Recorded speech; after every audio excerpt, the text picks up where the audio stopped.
Hello बच्चों। हमारा प्रश्न है, निम्नलिखित में कौन उत्प्रेरक के रूप में कार्य करती है? परिवर्ती संयोजकता वाली धातुएं, अपरिवर्ती संयोजकता वाली धातुएं, निश्चित संयोजकता वाली धातुएं, अक्रिय गैसें। चलिए समझते हैं इस प्रश्न को। अगर इस प्रश्न की मुख्य अवधारणा की बात की जाए तो मुख्य अवधारणा में हमें समझना होगा उत्प्रेरक के बारे में। ठीक है, उत्प्रेरक के रूप में।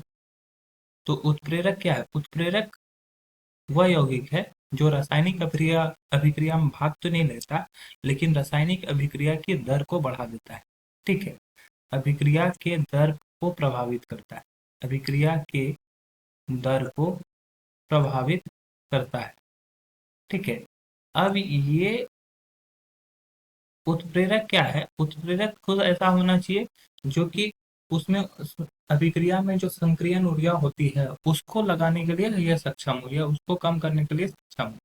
तो अगर मान लो कि यहाँ पे ऑप्शन के हिसाब से दिया हुआ है संयोजकता जो दिया हुआ है, तो अपरिवर्ती या निश्चित अपरिवर्ती या निश्चित अपरिवर्ती या निश्चित संयोजकता रखने पर यह संक्रियन ऊर्जा को अभिक्रिया के अनुरूप अभिक्रिया के अनुरूप अभिक्रिया के अनुरूप संगठित नहीं कर पाते। ठीक है, संगठित नहीं कर पाते हैं। ठीक है, तो जो अपरिवर्तनशील संयोजकता वाली धातुएं होती है वो उत्प्रेरक के रूप में कार्य करती है।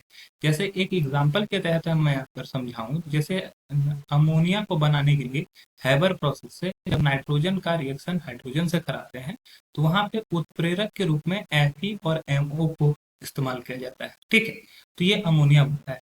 अब फेरस के बारे में अगर बात करें तो Fe+2 ऑक्सीडेशन स्टेट भी दिखाता है, Fe+3 भी ऑक्सीडेशन स्टेट दिखाता है।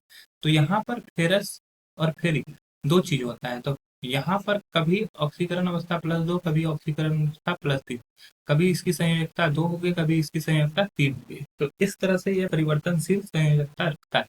अतः हमारा जो सही उत्तर हो जाएगा वो हो जाएगा ऑप्शन ए, अन्य ऑप्शन गलत हो जाएगी। आशा है यह प्रश्न आपको समझ में आया होगा। धन्यवाद।